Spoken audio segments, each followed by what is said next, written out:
Did you know that hundreds of successful people have written their stories in books and told how they did it on cassettes like this, and people don't want to listen?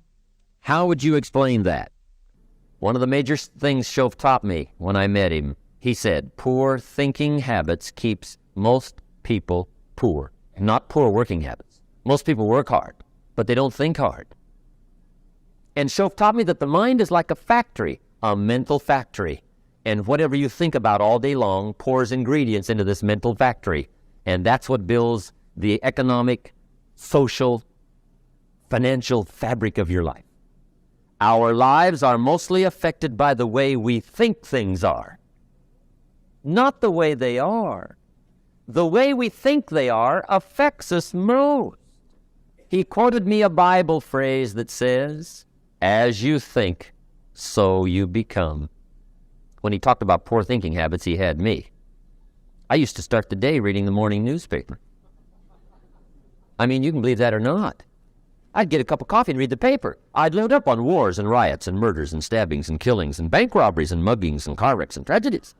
I'd even read the back pages. I seem to like that stuff for some weird reason. I'd load up on all that, and then I'd start the day. You can imagine the kind of days I used to have. You walk around on your financial knees.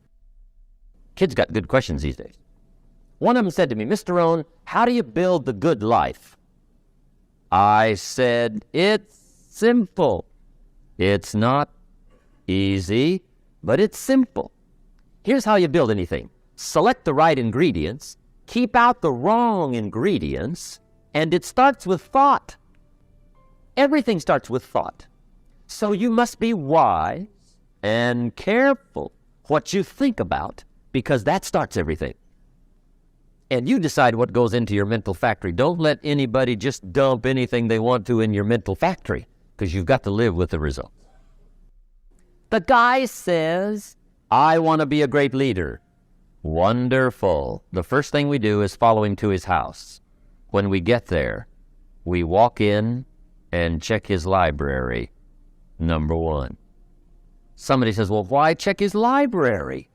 The reason is because what a man reads pours massive ingredients into his mental factory, and the fabric of his life is built from those ingredients. You would not believe what some people have got in their house to read. You would not believe. One of the best dressed up words I know for a lot of it is trash. Can you imagine dumping a bale of trash into this mental factory every day and coming out with a rich, dynamic, positive life? It can be done. Now, you don't have to read or listen to educational cassettes half the night. Although if you're broke, it's a good place to start. But here is all I ask, just 30 minutes a day. That's all.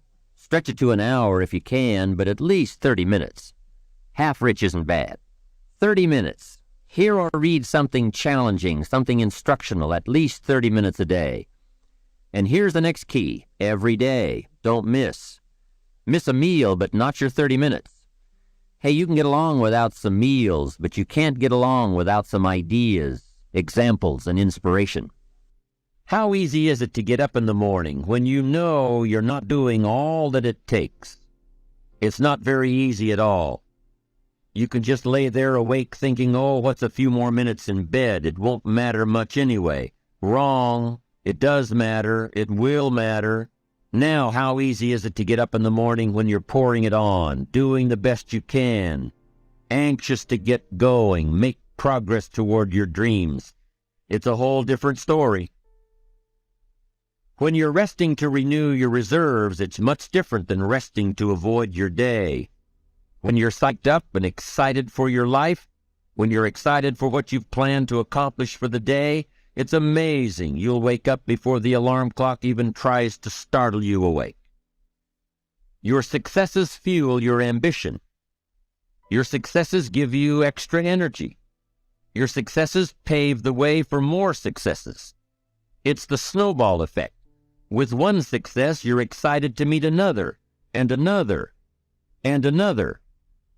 And pretty soon, the disciplines that were so difficult in the beginning, the disciplines that got you going, are now part of your philosophy. How do you know when you're successful? Do you have to be a millionaire? No. All we ask of you is that you earn all you possibly can.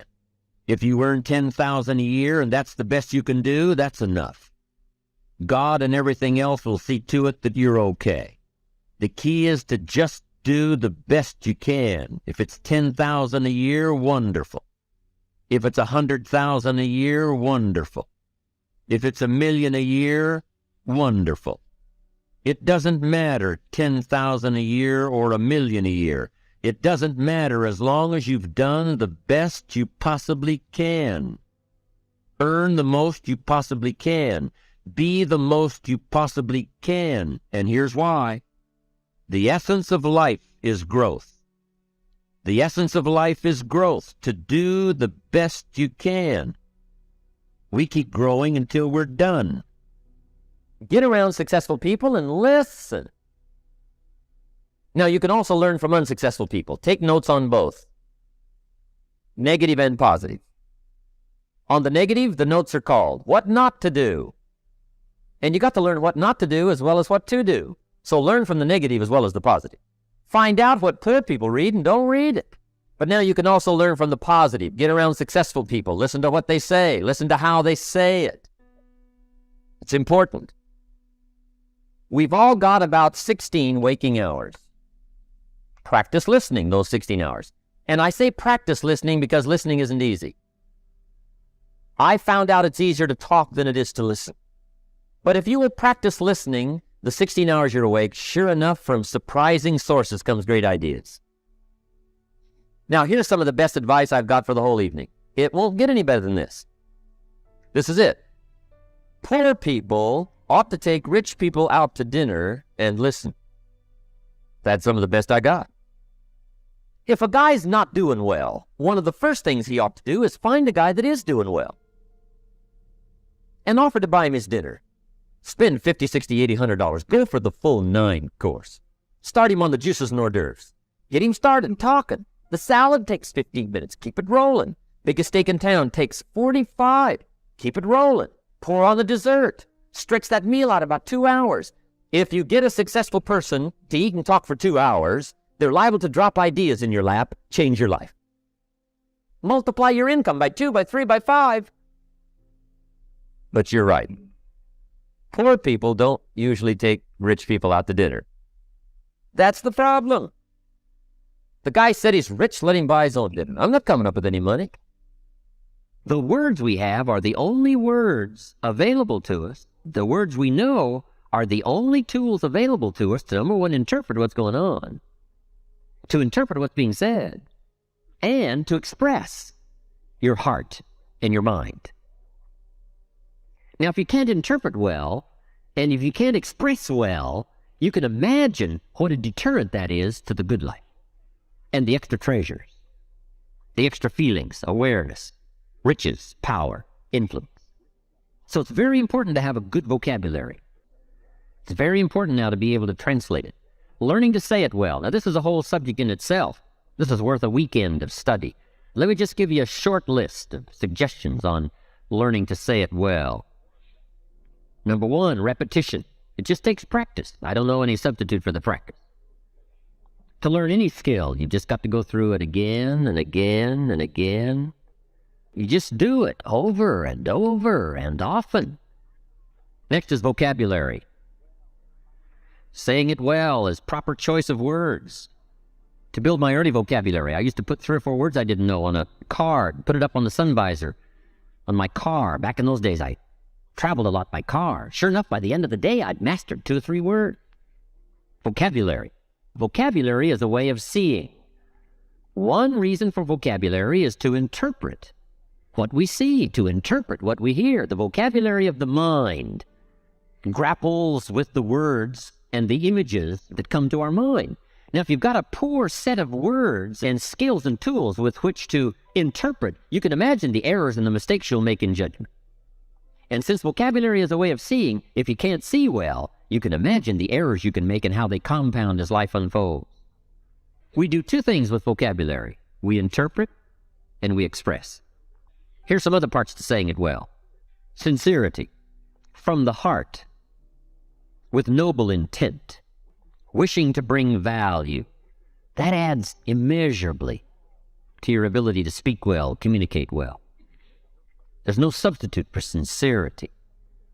I can forgive you for a mistake in judgment, but I can't forgive you for a mistake in intent. Next key part to saying it well, brevity. Part of the key is to be brief. You can't linger too long, I've discovered in my lecturing and speaking around the world. You can't linger too long on any one point. I used to tell stories too long. I get involved in a long story on and on. By the time I hit the punchline, people forgot how it started. Now it doesn't make sense. Too long. Here's why brevity is important. The human attention span is short. You haven't got long to get it said before you lose your audience. Sometimes we try to make up in words what we lack in self-confidence. So part of the key to being brief is personal development, personal growth, personal awareness, understanding self-worth. Now you can use the economy of words. And this is a good position to be in, that what you are adds so much weight to what you say that you don't have to say very much. But brevity is a good point on saying it well. Here now starts the power of what we say, intensity. Part of the strength of what we say is the words we choose. The greater part of the strength of what we say is the emotions that are loaded into the words.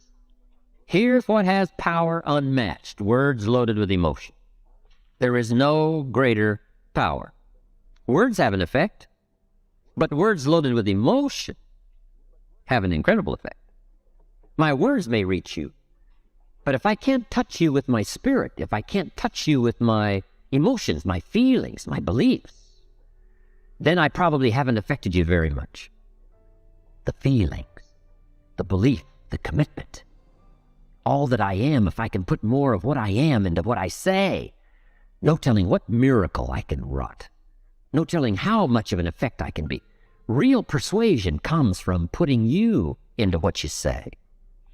But now here's part of the clue, and we call these extra refinement of leadership skills, learning to measure your emotions. That's very important, to learn to measure your emotions. You don't need an atomic explosion for a minor point. Enough, but not too much. We call this understanding how to measure the flow of your emotions to cover a point. Okay, but if it needs heavyweight stuff, you reach and get it. If it needs a milder approach, you learn how to measure it in milder, easier terms. But it's very important to measure your emotions, your feelings. Now, what do we mean by intensity and emotions? Here it is. All of your experiences and how they've affected you. That's the sum total of your emotional content. Where you've been and what you've heard and what you've seen and who you've met and this whole panorama of life experiences for you up until now and how you felt about all that. That we call the sum total of your emotions. Now, the key is to learn how to measure all that and put it in effective amounts into the words you choose. So here's the key to effective communication. Well-chosen words loaded with well-measured emotion. Next is style. And there's all kinds of parts to style, from body language and gestures to facial expressions and eyes and emotion. But style is very important. Here's part of the clue. It's not just the matter you cover, it's the manner in which you cover the matter. Style is important to attract someone's attention, to emphasize the point. Now, I've got a couple of good points here on style. Be a student of style, but don't just copy someone's style. Make sure that the study of style becomes distinctly you. But it is also important to be a student of style. How people speak well, be a student of that. And then borrowing bits and pieces from people you admire and the way they can communicate. Then make sure that all of that blended into you becomes your own distinctive style. But style is very important. Now, there's a variety of styles. But it's important to study your own style and say, how am I coming across in style? Should I learn to emphasize more? Should I learn to be more emphatic? All these things concerning style. Read your audience. It's very important to read and to pick up the signals of what's happening with your audience.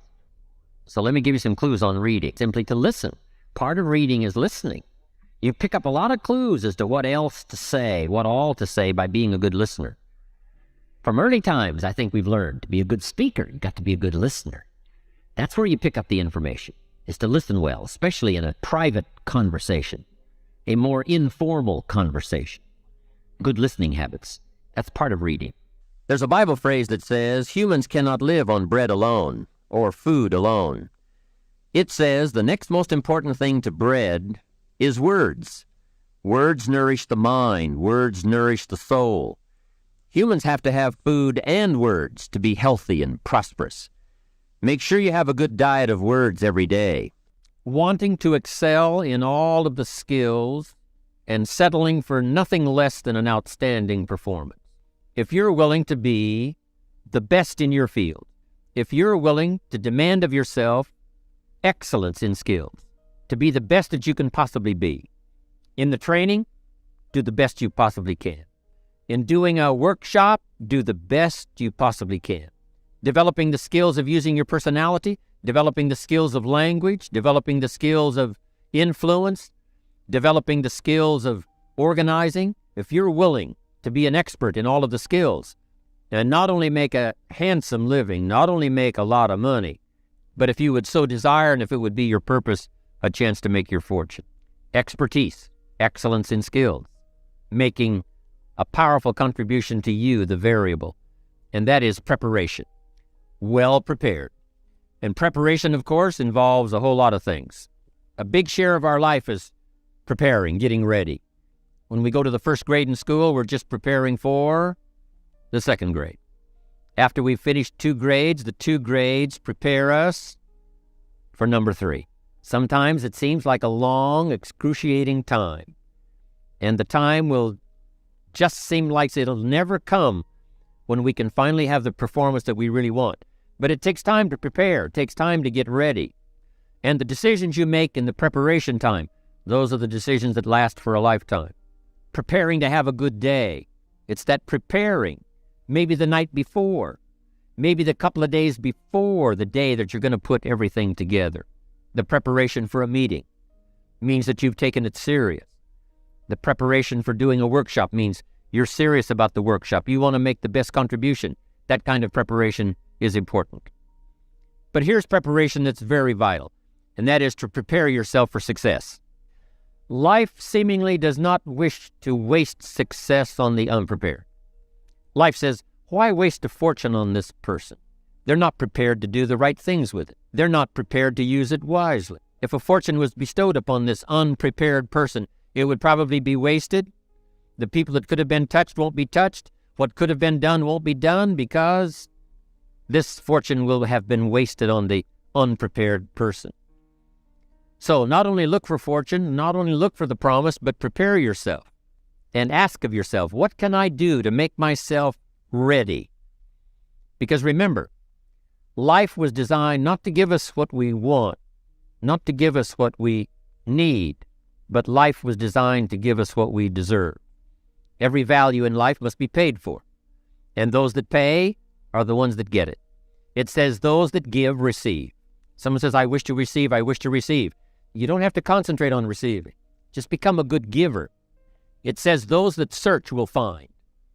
Someone says, well, I need to find some good ideas to help change my life for the future.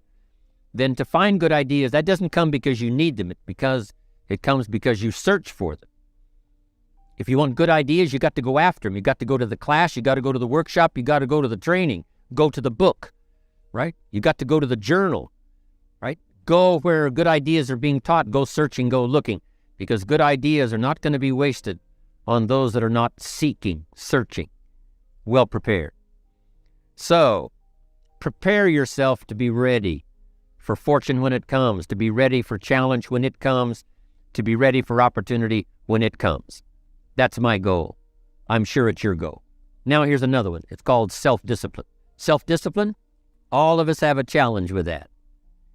Because sometimes it's easy, and especially if you're working hard, doing the best you can, it's easy sometimes to let up and let it go. But remember, so many people, especially now that we're as big as we are around the world, are counting on what we do. At home office, they have to be careful. They have to be disciplined. It's easy for the person who ships the product from Herbalife says, oh, well, I'll wait until tomorrow to ship it. And then they go home and sleep like a baby. But the distributor who's waiting for that product doesn't sleep that night, or doesn't sleep when the product doesn't show on time. But if everybody will have the discipline to say, I will do the best job I can, I will make mistakes, of course, because we're all human, but I'll try to remedy those mistakes and do the best job I can. That kind of self-discipline that understands how important your part is in all of the functions that work. Coming to work on the set here, HBN, there's so many people that play a part. And each one of the parts that are played is necessary to put on the broadcast, make it viable, make it real, make it powerful. Any couple of them missing, and it would be a disaster. But all of it put together, and it works like a charm. Each person developing the self-discipline to do their part, do their job. Here's the next one, self-confidence. Where does self-confidence come from? And this is the best advice I can give you on that. Not neglecting, first of all, the small daily disciplines. Self-confidence really comes from feeling good about yourself. And one of the best ways to feel good about yourself is at the end of the day to know that you poured it on. You did your best. If you conducted a meeting, you did the best you could. If you made a phone call, it was the best phone call you could possibly make. If you wrote a letter, it wasn't a casual letter, it was your best letter. At the end of those kind of days, when you feel good about yourself, self-confidence starts to rise. You know that if you can have this kind of a good day, you can have another one the next day, and those days become the weeks become the months, and the month becomes a powerful year.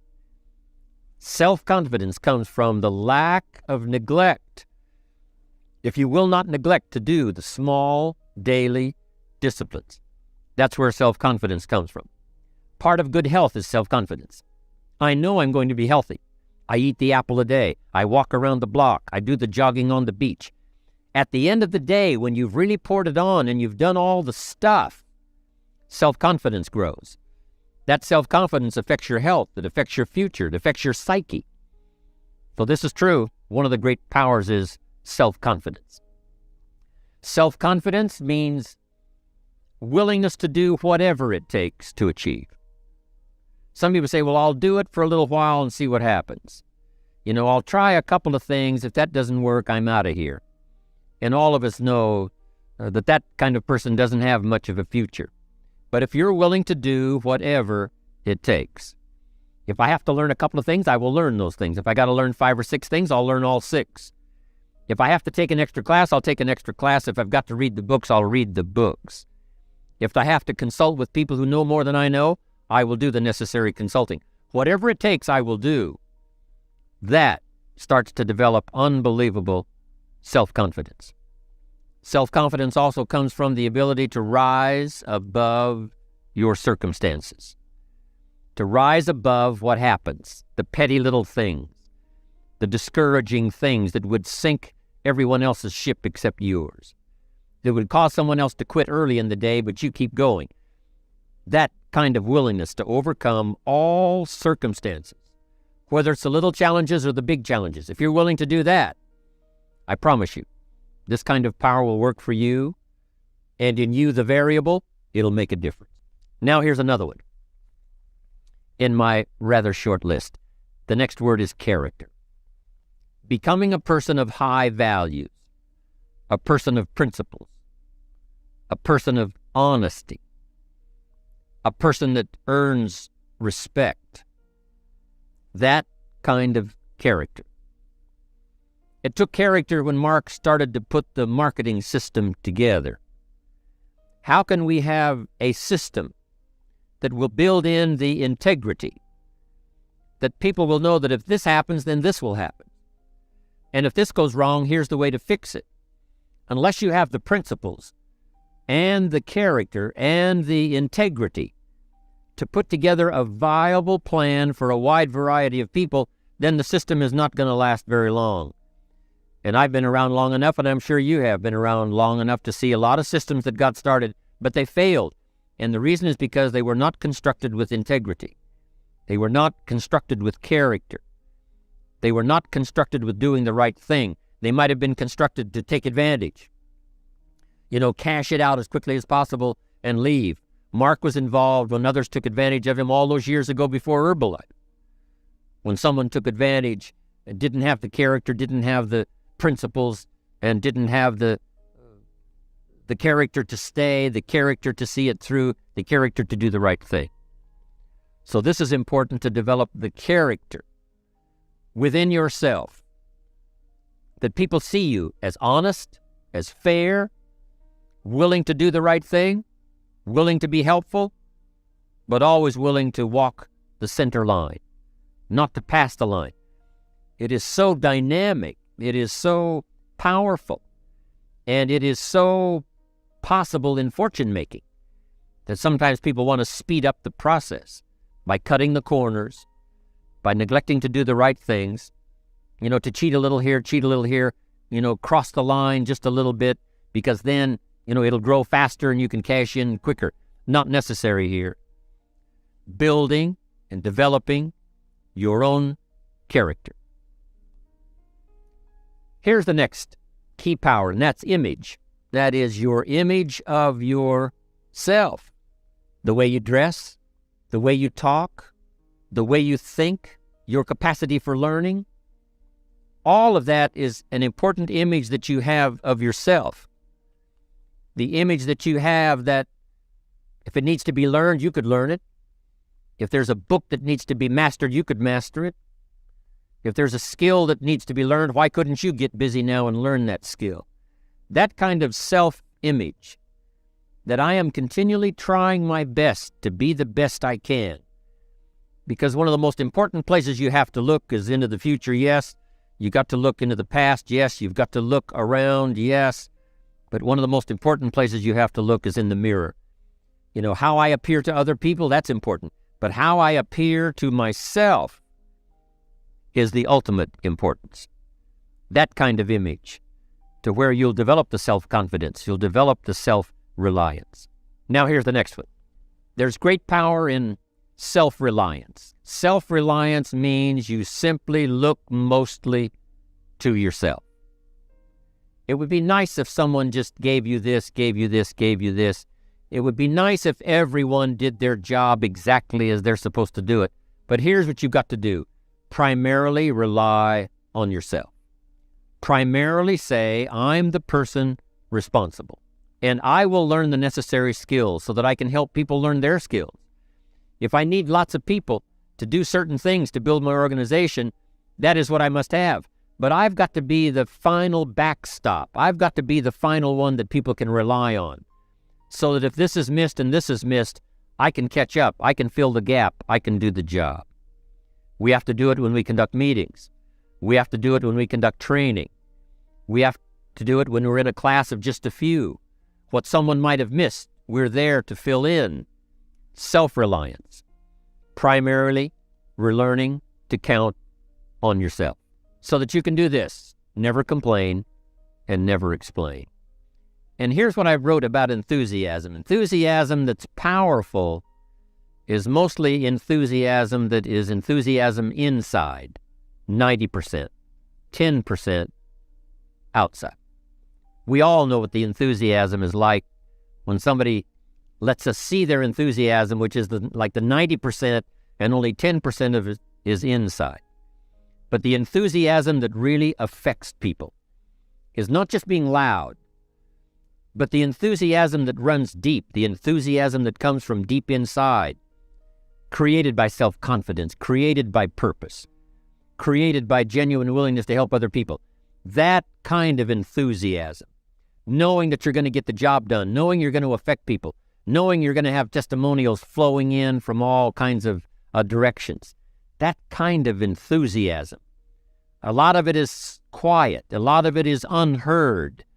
And the 10% that's heard, it rings a bell. People call it genuine enthusiasm because they know that what you say in the outward display of your enthusiasm is only a small tip of the iceberg of the enthusiasm you feel inside that really motivates you to do the best job you can. A person who has purpose in their life, they have something to go for, some meaning. One writer described it, for some people it becomes a magnificent obsession. And for you and I, maybe it doesn't need to be that dramatic as a magnificent obsession.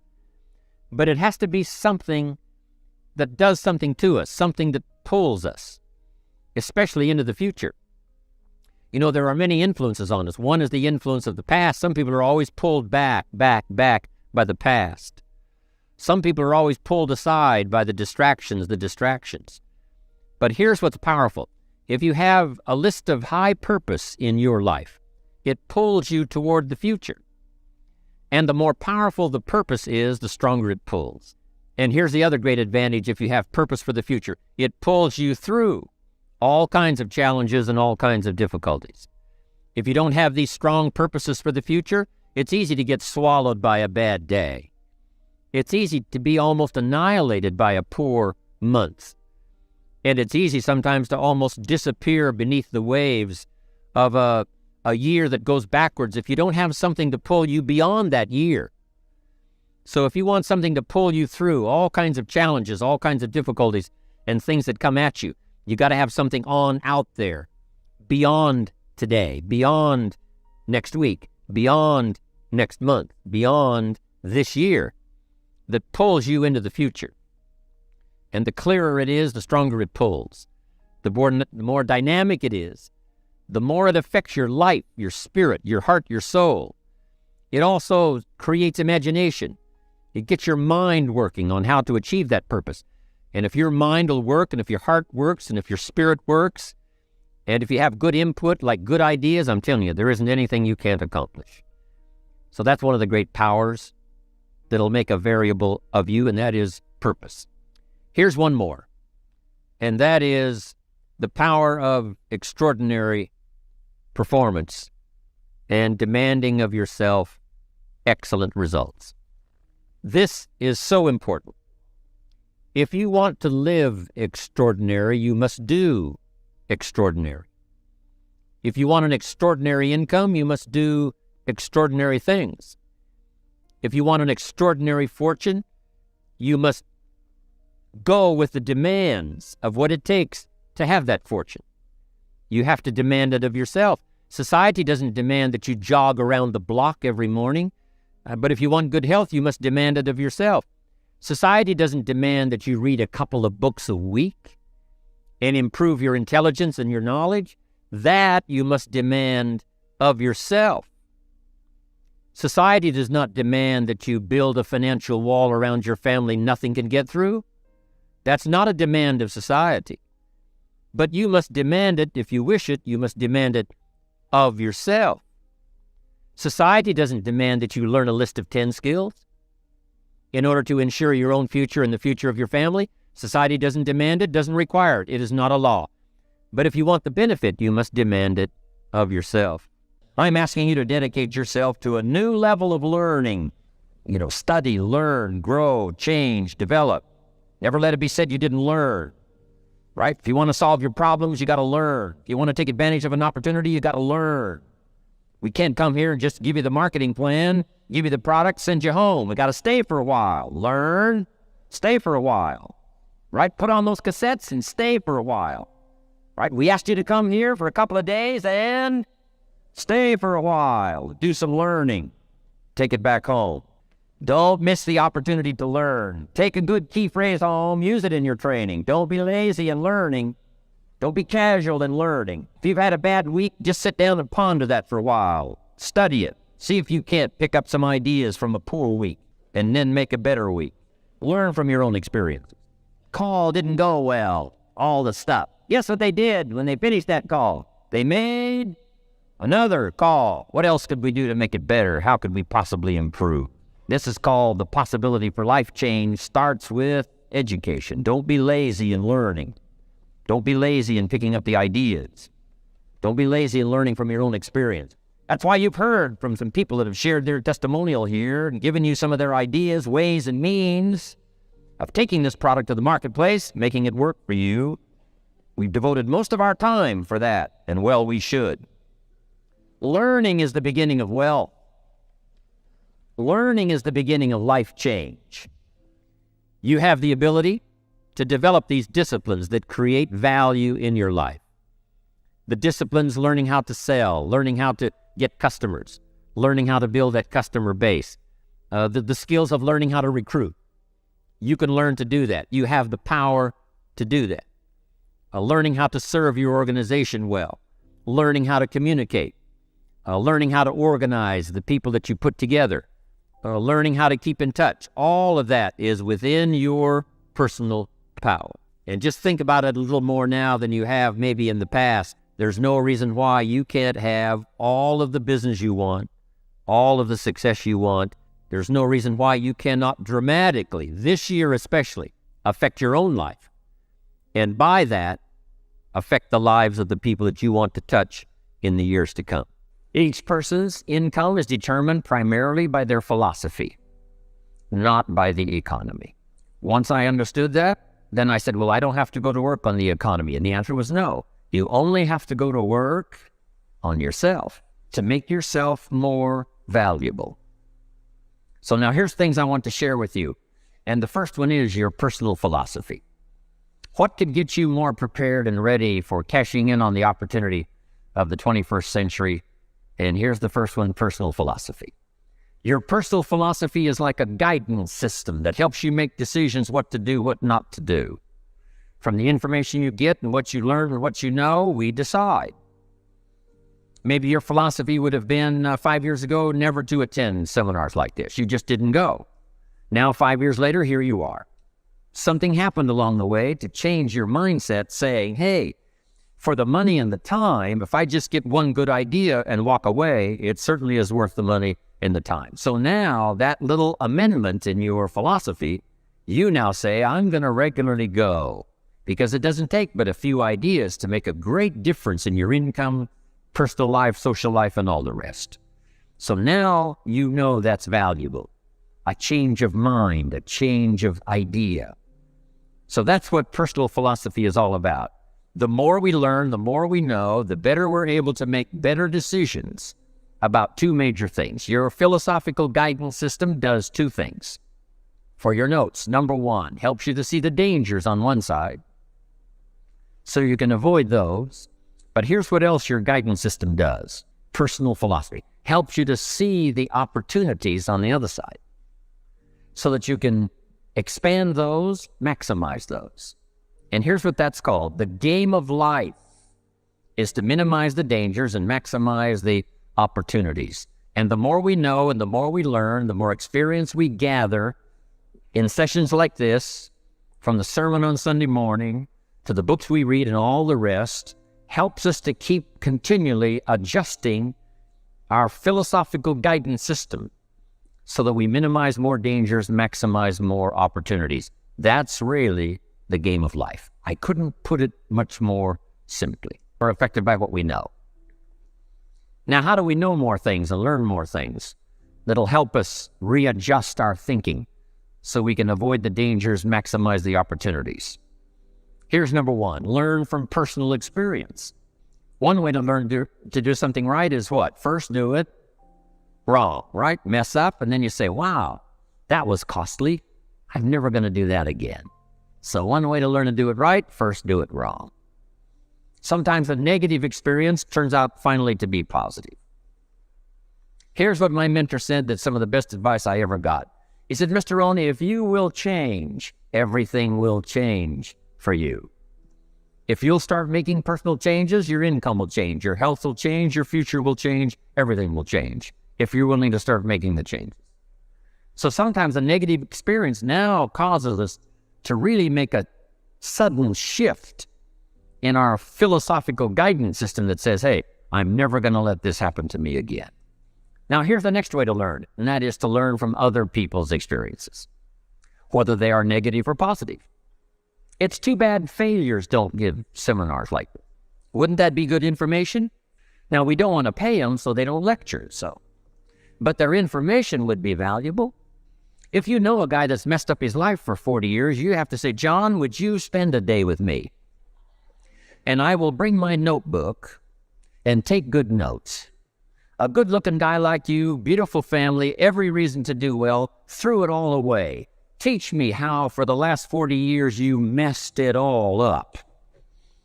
And he tells you, and you take good notes.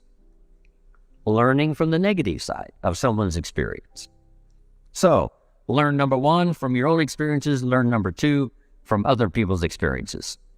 If you want to live a dynamic life, multiplying your income, multiplying your future, be a good student. If a good idea comes your way, write it down, then ponder it, then perhaps go do it. Okay. Now, your philosophy comes from what you learn, comes from what you know, comes from other people's experiences. 3 ways now to learn from other people. Here's number 1, learn from what you see. One of the great watchwords of these early years of the 21st century, pay attention. If you just watch, you can pick up clues. Success leaves clues.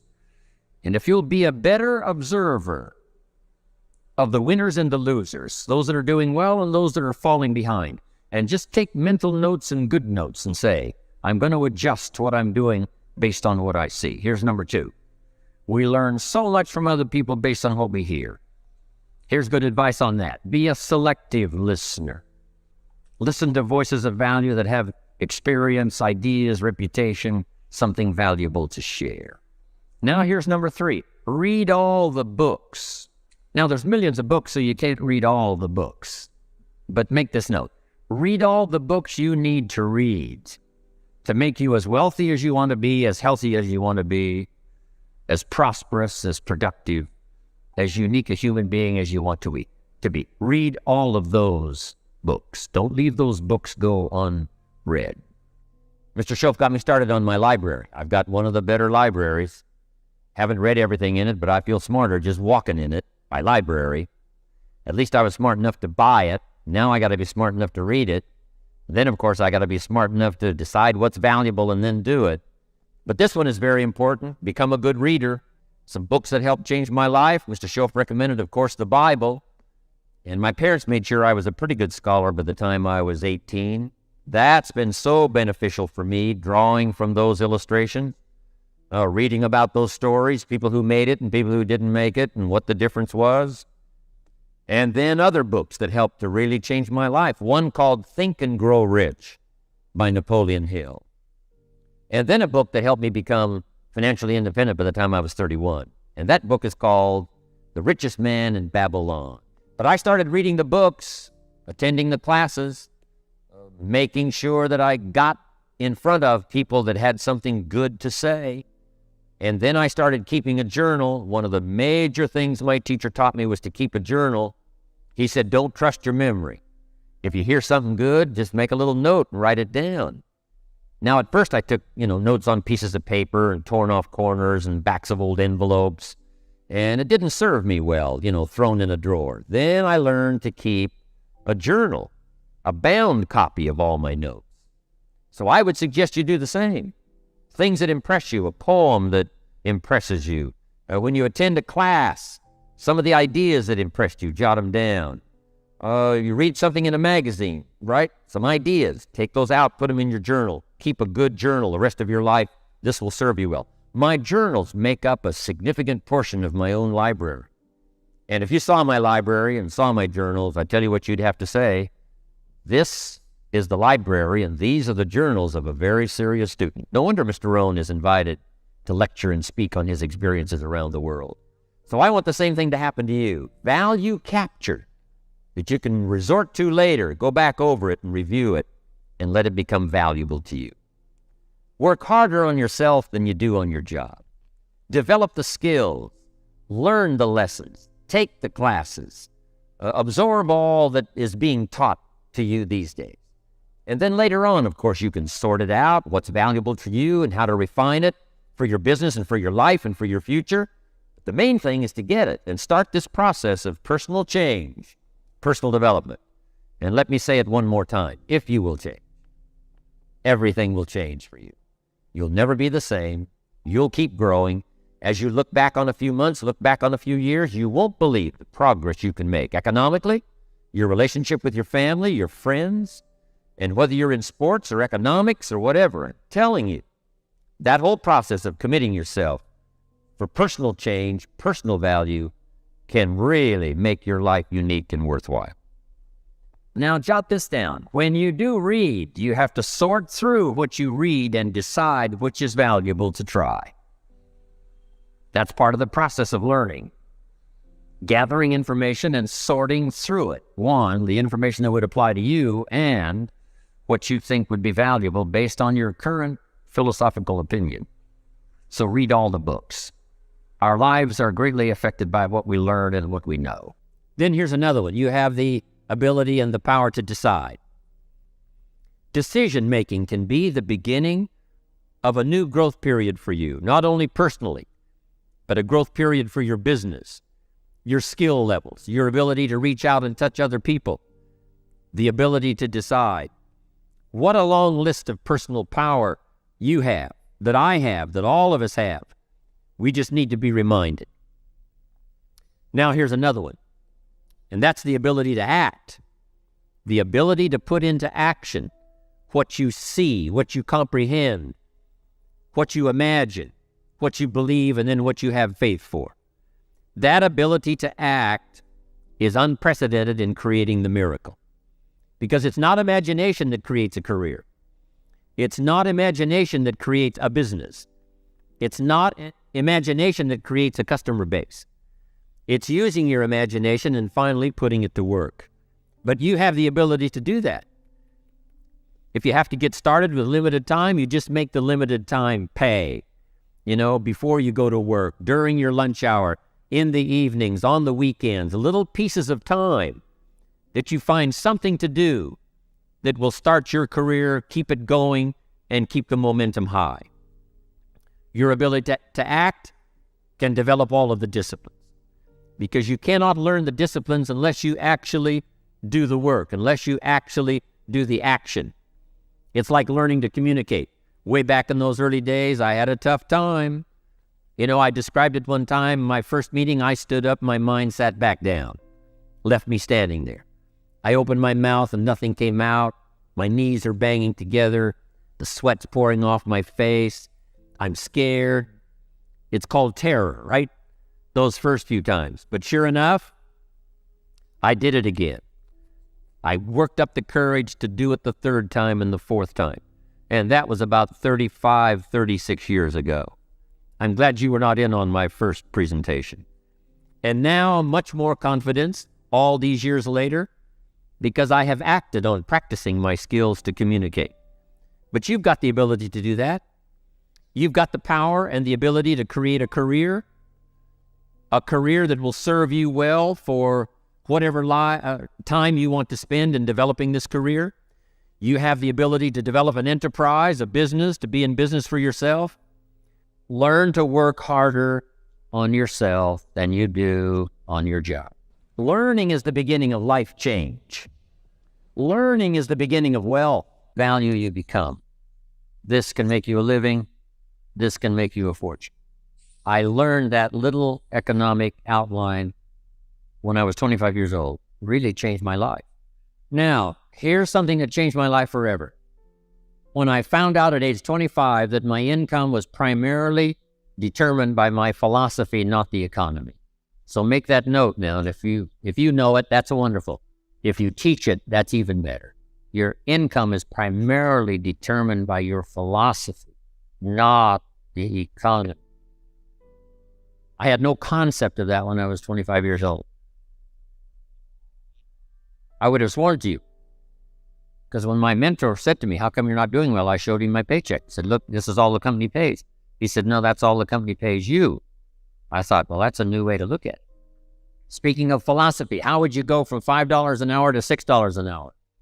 Let me give you some examples on philosophy that can get you from $5 an hour to $6 an hour. Here's number one. Wait for the government to change the minimum wage. That's simple and easy, right? If you wait long enough, sure enough, the government will change the minimum wage, let's say to $6. Now, by law, the company must pay you $6, so you're home free. You say, yes, but how long will it take? Answer, I'm sure much longer than you want to wait. But that's the first philosophy, wait for the government. Here's number two, wait for the company to pay you $6 an hour. How long will that take? How often is the review? 6 months, 1 year, let's say you don't make it. Second year, say, well, that's a long time to go from 5 to 6. It is a long time, but that's the next philosophy, wait for the company. Here's the third philosophy, and that's to go on strike. We call it the philosophy of demand. I demand $6 or I won't work. Now, if you're by yourself, this is a risky philosophy. If you've got 1,000 people now to take with you to the company and say, all 1,000 of us will not work unless we get $6, now you might have a chance. But by yourself, this philosophy doesn't work very well. The philosophy of demand only works by collective bargaining, we call it. And it does work.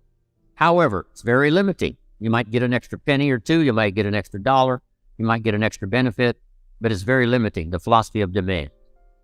And here's what for sure, jot this down. Using the philosophy of demand, you cannot get rich. If getting rich is of interest to you, you can't get rich using this philosophy. Gosh, it's so sad when somebody is in the right country and they got the wrong philosophy. So you can't get rich by demand. So now, what would be the next philosophy that might work better for all of us? And I'm sure it's one of the reasons why all of us got here to this room today.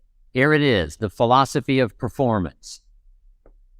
The philosophy of performance simply states, I will perform so well, arriving early, staying late, doing all the extra things, that the company would easily be justified in paying me $6. My father gave one of the greatest seminars in a simple little sentence. Here's what Papa said. I wish he was here to say it. Always do more than you get paid for to make an investment in your future. These are philosophies to follow. Your income is determined primarily by your philosophy. See, that changes everything. Now, jot this down. To climb this ladder as high as you wish. And you got to underline the word wish. Because part of your future now is what you wish and what you want. To climb this ladder as high as you wish in terms of bringing value to the marketplace and becoming valuable to the marketplace as high as you wish, here's all you have to do, and learn to work harder on yourself than you do on your job. Some of the things Mr. Shove taught me starting at age 25, some things came quickly, some things came easily. Setting goals, that was easy. But this one I had to struggle with, personal development. It was hard for me to give up my old blame list. It was so comfortable blaming the government and blaming my negative relatives and the company policy, unions, wage scale, economy, interest rates, prices and circumstances and all that. That was difficult for me to give up. It was quite a transition for me to make, and blaming myself. But Mr. Shove started out with something very, very important. Let me give that to you. He said, it's not what happens that determines the major part of your future. It's not what happens. What happens to us all. He said the key is what you do about it. It's not what happens, it's what you do about it. And he said if you will start that process of change, do something different the next 90 days than you did the last 90 days, like picking up the books to read. Do something different like the new health disciplines, relationship with your family, whatever it is, doesn't matter how small it is. If you'll start doing different things with the same circumstances, since we cannot change the circumstances, but we can change ourselves. We can change what we do. And then he gave me another secret to success when he said, what you have at the moment, Mr. Rohn, you've attracted by the person you've become. What you have at the moment, you've attracted by the person you've become. Few little simple principles here. Once you understand these, it starts to explain so much. Now, sometimes it's a little tough to take, blaming yourself instead of the marketplace. Taking responsibility instead of putting it off on someone else. That transition sometimes is a challenging mission. And this one was a little tough for me. He said, Mr. Rohn, you've got pennies in your pocket, you've got nothing in the bank, the creditors are calling, you're behind on your promises. He says, here's how that occurs. You've attracted, up until now, you've attracted the things to you because of the person you've become. Now I said, well, how can I change all that? He said, very simple. If you will change, everything will change for you. You don't have to change what's outside. All you've got to change is what's inside. To have more, you simply have to become more. And then he said, don't wish it was easier, wish you were better. Don't wish for less problems, wish for more skills. Start working on yourself, making these personal changes. He said it'll all change for you. So let's talk a little bit about personal development. that extraordinary adventure I undertook starting at age 25. And I've never ceased that adventure. I'm still going for it in the 90s. I want to get better and better. I want my craft to get better, my business operations to get better, the things I do to get better. Because once I picked up this simple formula, I'm telling you, it's easy to figure out where the problem is if you go to work on it. Now, let's talk about personal development. And in helping kids understand personal development, I always start with money. Now, money's not the only place to start. Money certainly isn't the only value, but we've all got to start somewhere. Money's something you can count, right? Kids are interested in money. Okay? A lot of things are a little tougher to measure, but economics is pretty easy, right? Because you can count. Okay, somebody says, how are you doing? You say, I don't know. Let's count. Now, this is not the only count. I understand that. There's a lot of other things to count. But to see if there may be some errors in your judgment and lack of disciplines in your life, we might as well start with money, because it's so easy to count. So let's just start there and see whether or not maybe we have messed up. We get paid for bringing value to the marketplace. Key to understanding economics. We get paid for bringing value to the marketplace. Marketplace is also described as reality. Reality, the marketplace. Now, it takes time. It takes time to bring value to the marketplace, but we don't get paid for time. It's very important for kids to understand, as well as adults. We don't get paid for time. Mistakenly, the man says, well, I'm making about $20 for an hour. Not true. Not true. If that was true, you could just stay home, have them send your money. No, it's not true. You don't get paid for the hour. You get paid for the value you put in the time. So we don't get paid for time, we get paid for value. Now, since that's true, here's one of the key questions of the afternoon. Is it possible to become twice as valuable and make twice as much money in the same time?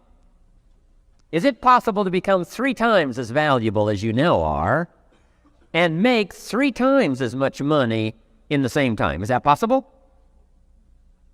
Of course. If you want to really emphasize something, that's a good phrase, Stuart. Of course. Of course. Now, all you have to do to earn more money in the same time is simply become more valuable. But that's kind of a pitiful way to live. Start and not grow. Start and not change.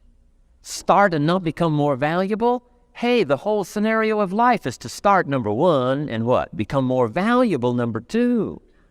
So America's a ladder to climb. Starts at $4 an hour, and the more valuable you become, you just keep moving up the ladder. Top income last year, what, 52 million? Guy that runs Disney?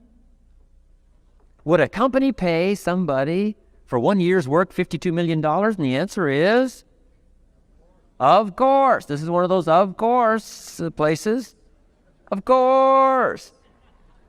If you help a company make $1 billion, would they pay you $52 million? The answer is, of course. It's chicken feed. I mean, that's not much money. Now, why that much money? Because he has become so valuable. Now, why would we pay somebody only $4 an hour? They're not very valuable to the marketplace. Now, we got to make that distinction, to the marketplace. Might be a valuable brother, a valuable member of the community, valuable member of the church, valuable member in the sight of God, to the human family, of course, those kind of values. But to the marketplace, which is called what? Reality. Reality is, if you're not very valuable, you don't get much money. Those are called the facts.